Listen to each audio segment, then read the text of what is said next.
Bonjour Serena. Bonjour Dominique. Donc nous sommes toujours à Mency, au Salon du Livre.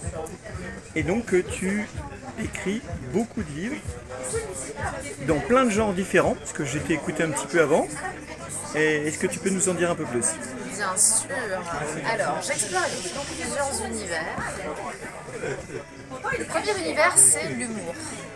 L'humour. Je fais des comédies familiales, comme Alerte à l'EHPAD, D'accord. qui met en avant les valeurs familiales et les valeurs intergénérationnelles. Des comédies romantiques, l'histoire de Sabrina dans la série Les Chats. Les chats retombent toujours sur leurs pattes. Sabrina avec un chat, c'est comme la sorcière, ça. Sabrina, c'est un peu la sorcière. Et d'ailleurs, si tu remarques bien, dans les 2 premiers tomes, le chat est noir. Et dans le 3e tome, Oui. Chat perché, le chat revient réellement dans le roman et il est plus noir. Et là, on comprend pourquoi. Mais tu as tout à fait raison. Donc il y a un peu de fantastique alors. Un petit peu, il a une valeur philosophique dans le tome 1, une valeur spirituelle dans le tome 2 et dans le tome 3, une valeur réelle. Et là, on comprend pourquoi. Dans les Confessions du vagin, on est sur 20 anecdotes de rencontres avec des hommes qui montrent tout ce que les hommes font maladroitement en pensant avoir le bon mode d'emploi. Alors, sur ce roman-là, il y a une histoire. Oui. Parce que la première version, la version pamplemousse, la version violette, Version a été pamplemousse. censurée par les algorithmes. Et du coup, j'ai été obligée de créer une autre couverture parallèle, la couverture jaune, ce qui arrange aussi les demoiselles qui le lisent finalement dans les transports en commun et qui ne vont pas forcément assumer le côté décalé de la couverture violette. Et du coup, pour pouvoir le republier, j'ai ajouté quelques pages en expliquant la genèse de ce deuxième Mais volet. pourquoi tu pouvais rééditer le même bouquin avec une couverture différente? Ça se fait tout le temps? Non, l'éditeur ne pouvait pas le faire auprès Pour de l'ISBN. certains. Voilà, donc il D'accord. fallait changer l'ISBN, changer la couverture, changer le prix. Comme on D'accord. a ajouté quelques pages supplémentaires, cette version jaune coûte 1 euro de plus que la version violette. Mais c'est le même. Mais c'est le même. Dans les carnets d'Elsa, on va explorer des histoires de femmes qui, en racontant des tranches de vie, vont soulever le voile des traumatismes qu'elles ont subis. L'idée, c'est de faire ressortir la manière dont elles vont vivre de façon positive malgré ces traumatismes qu'elles ont subis. Donc, ce sont des histoires de résilience qui sont particulièrement inspirantes. Dans un autre style tout aussi réaliste, on va partir sur une histoire familiale extrêmement émouvante. Et c'est une histoire basée sur des faits réels, puisque je me suis inspirée d'une famille que j'ai rencontrée quand je travaillais dans une association qui s'appelle Habitat Humanisme. Et cette famille, je l'ai aidée à s'insérer dans des conditions particulièrement difficiles. Ça a donné l'histoire de la famille Barroso, Livia et Emmanuel, qui ont 3 petites filles et qui vont partir de Lisbonne en direction de la France et atterrir dans une petite ville de Côte d'Or qui s'appelle Auxonne. Oui, je connais. Et oui, tu es côte-d'Orien également. Et qui vont rencontrer des membres d'un club qui s'appelle les Maris de Bourgogne, Marie-Hélène, Lison et Marceline. Et à travers cette rencontre, vont voir leur vie changer. Ces 3 dames qui les ont accompagnées vont ouvrir elles-mêmes les tiroirs, certains tiroirs qu'elles pensaient avoir refermés et qui n'étaient pas complètement. Donc jolie histoire de vie. Et puis finalement, dans un genre complètement différent, on va avoir 10 histoires de psychopathes atteints de schizophrénie paranoïde, qui sont soit en hôpital psychiatrique, soit encore dans la nature. Et ce recueil de nouvelles est inspiré de mon histoire familiale, puisque j'ai été témoin d'un drame familial lorsque j'étais enfant et que mon papa a été diagnostiqué suite à ce drame schizophrène paranoïde. D'accord, mais c'est pas un psychopathe serial killer?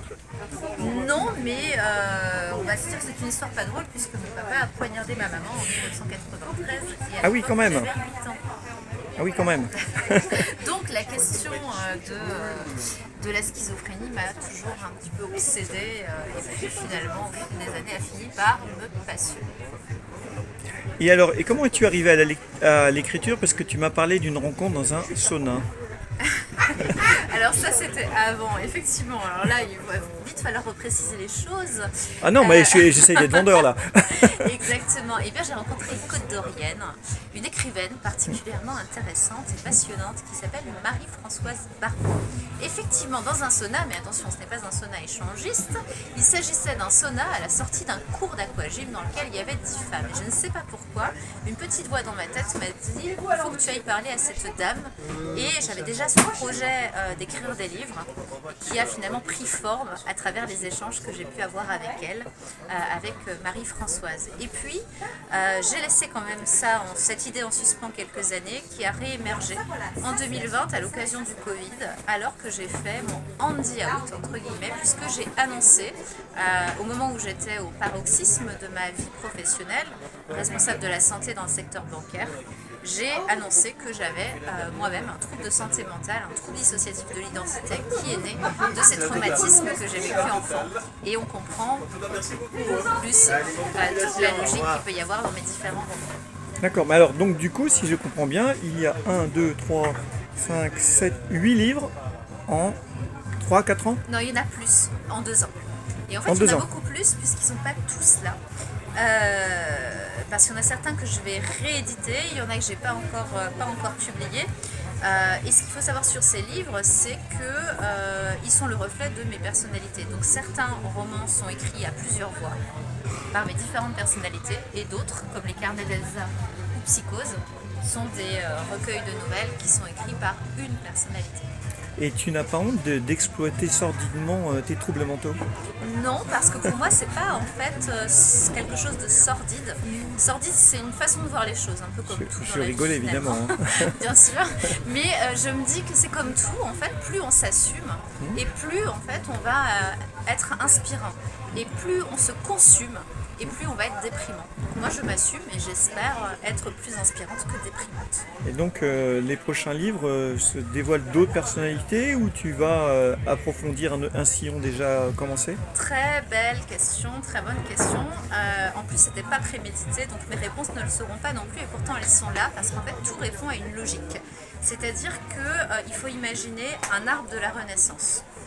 Le tronc, c'est un projet de livre que j'ai pour l'année prochaine, pour 2024, sur lequel je vais me consacrer à 100%.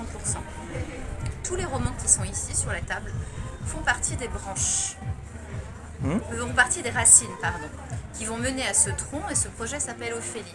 Et ce tronc va donner naissance à d'autres branches qui seront écrites par des hétéronymes. Chacune va trouver son genre, qu'on est en train d'expérimenter à travers l'écriture de ces romans dans les racines. Et ces racines, c'est la vie professionnelle, Alerte à l'EHPAD, Les pendules ne sont pas toujours à l'heure, qui est déjà sorti, et le roman qui arrive, Un ruban jaune dans les cheveux. Là, on explore les problématiques liées à la vie professionnelle.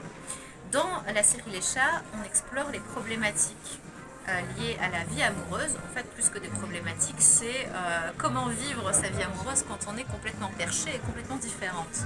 Sur les confessions du vagin, on est sur la vie intime.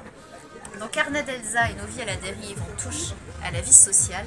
Et dans Psychose, recueil de nouvelles psychotiques, on explore la vie psychique. Donc si j'ai bien compté, vie psychique, vie sociale, vie professionnelle, vie amoureuse et vie intime, on est bien à 5 racines qui vont mener au tronc Ophélie. D'accord. Et donc le prochain, ça fera partie de quel les cheveux, j'ai oublié le Un truc. ruban jaune dans les cheveux va être l'un des 2 prochains livres, parce qu'en fait je travaille sur un projet de livre qui vient de trouver son éditeur, qui s'appelle Les Carnets de Rose, et qui est un recueil de témoignages de femmes qui sont en cancérologie, donc accompagnées pour le cancer du sein ou en rémission, et qui vont témoigner sur leur parcours de résilience, expliquer comment elles ont affronté la maladie, mais plus que ça, en quoi cette expérience les a transformées et quelle est aujourd'hui leur vision de la vie. Et vous allez voir que c'est une vision qui est extrêmement positive et encore une fois extrêmement inspirante pour chacun d'entre nous. Alors, 8 bouquins en 2 ans, faut écrire la nuit, le jour.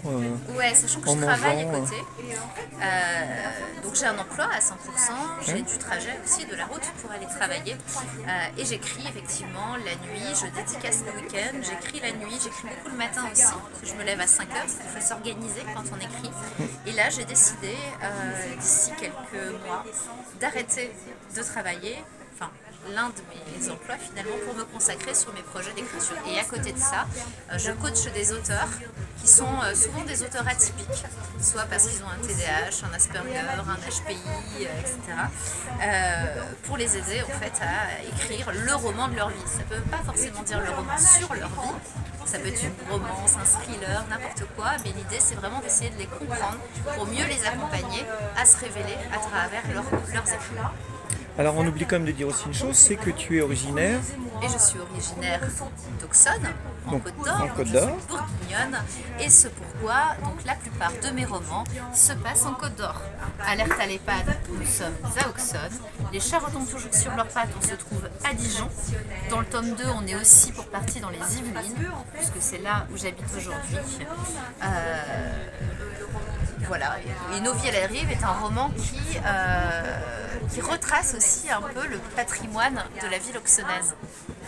Puisque avant d'écrire ce livre, en fait, j'ai quand même étudié l'histoire et la culture de la ville d'Auxonne avec les archives de la bibliothèque municipale d'Auxonne. Donc on se promène dans la ville et on se promène aussi dans l'histoire de la ville. Eh ben écoute, merci Serena. Bon courage et puis a priori je crois qu'on se retrouve à Carré-les-Tombes. Et on se retrouve à Carré-les-Tombes bientôt. Voilà. Au salon du livre. Eh bien merci, bonne journée, au revoir.